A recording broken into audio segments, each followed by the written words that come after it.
नमस्कार, आप देख रहे हैं बिहार तक। मैं हूं आपके साथ सुकन्या सिंह।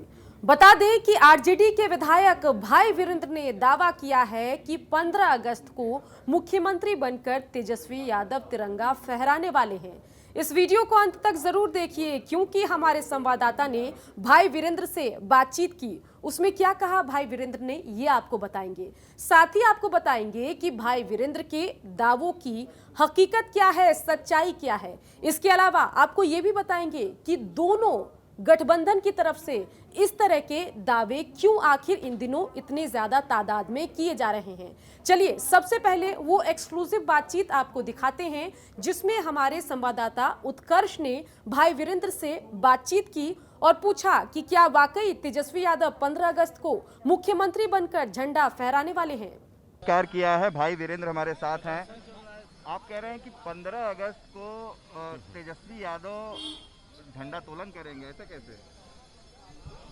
सबका गणित अगर हम आज ही बता देंगे तो गणित आप लोग फेल कर दीजिएगा। गणित को गणित रहने दीजिए, गुप्त को गुप्त रहने दीजिए और 15 अगस्त का इंतजार कीजिए। लेकिन आपके विरोधी कह रहे हैं कि तेजस्वी यादव उस दिन पटना में होंगे भी कि नहीं। अब सवाल है कि वो क्या कहते हैं, नहीं कहते हैं। जुमलों के जुमलेबाजी जो करने वाले लोग हैं, पार्टी है, उसका हम कोई नोटिस नहीं लेते हैं।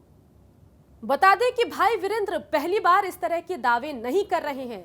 लगातार पिछले कई दिनों से या उनकी जो राजनीति रही है उसमें वो इस तरह की बातें करते रहते हैं। जब 2017 में आरजेडी और जो जेडीयू की सरकार थी वो टूटी थी, जब महागठबंधन की सरकार बिखरी थी और फिर से एक बार नीतीश कुमार ने बीजेपी का दामन थामा था, तब भी भाई वीरेंद्र कहा करते थे कि जेडीयू बीजेपी के विधायक हमारे संपर्क में हैं और एक बार फिर से अपने उसी तरह के दावों की राजनीति पर वापस लौटते दिखाई दे रहे हैं भाई वीरेंद्र।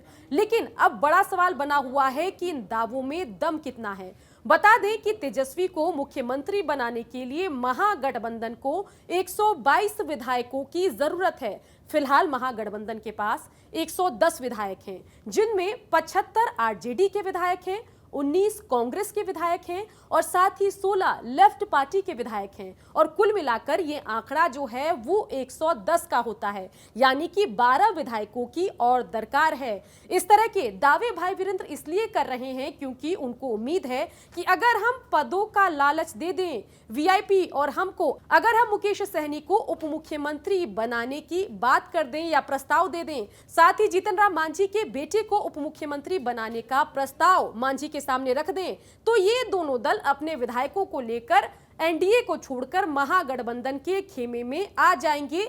ये उम्मीद है आरजेडी के नेताओं को, आरजेडी के विधायक भाई वीरेंद्र को। लेकिन अगर ये दोनों पार्टी महागठबंधन में आ भी जाती है, फिर भी इनका आंकड़ा 118 का होगा और साथ ही इनको जरूरत होगी 4 और विधायकों की।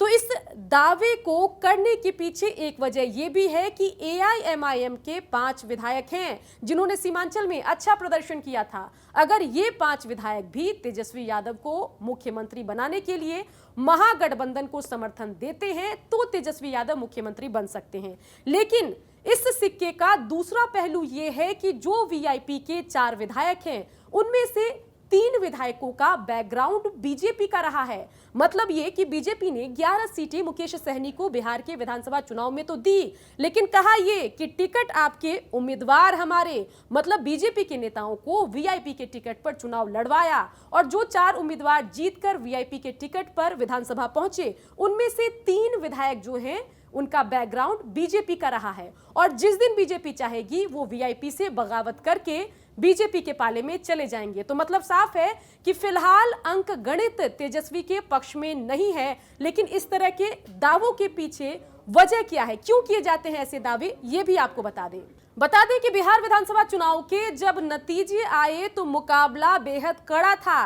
एक और तो मुख्यमंत्री के तौर पर नीतीश कुमार के खिलाफ सत्ता विरोधी लहर, दूसरी तरफ चिराग पासवान का लगातार नीतीश के खिलाफ कैंपेन चलाना। ऐसे में चिराग पासवान ने 23 से 25 लाख वोट भी एनडीए के काटे, जिससे यह हुआ कि एनडीए और महागठबंधन में सिर्फ 12,000 मतों का फर्क है, जिससे तेजस्वी को लगता है कि जनता की पसंद तो मैं भी हूं। महागठबंधन के नेताओं को लगता है कि जन समर्थन तो हमारे साथ है, मतों का अंतर सिर्फ 12,000 का है और ऐसे में अगर कोशिश की जाए तो सरकार बन सकती है। साथ ही इस तरह के दावे इसलिए भी किए जाते हैं ताकि जो एनडीए के नेता दावा कर रहे हैं कि आरजेडी और कांग्रेस के विधायक हमारे से बातचीत कर रहे हैं, कभी भी पाला बदल सकते हैं, उन विधायकों को कंट्रोल में रखने के लिए, उन विधायकों तक ये मैसेज देने के लिए कि हमारी सरकार बनने वाली है, आप हमारे साथ रहिए, महागठबंधन को तोड़ने की जरूरत नहीं है, पाला बदलने की जरूरत नहीं है। साथ ही अपने नेताओं कार्यकर्ताओं को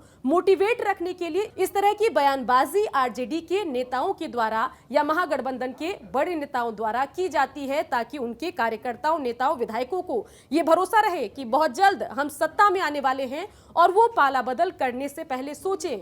और जब महागठबंधन से ऐसी बयानबाजी शुरू होती है तो फिर एनडीए के नेता भी कहना शुरू कर देते हैं कि भाई आपके नेता भी हमारे संपर्क में हैं, जिससे कि एनडीए को तोड़ने की बजाय महागठबंधन के नेताओं का फोकस अपनी पार्टी को बचाने पर चला जाए और वो एनडीए को ना तोड़े। तो इसलिए इस तरह की बयानबाजी की जाती है। बता दें कि भी भाई वीरेंद्र ने कह तो दिया है कि तेजस्वी यादव मुख्यमंत्री बनके 15 अगस्त को झंडा फहराएंगे, लेकिन अगर हम आंकड़ों का गणित देखें तो फिलहाल ये होता नहीं दिख रहा है।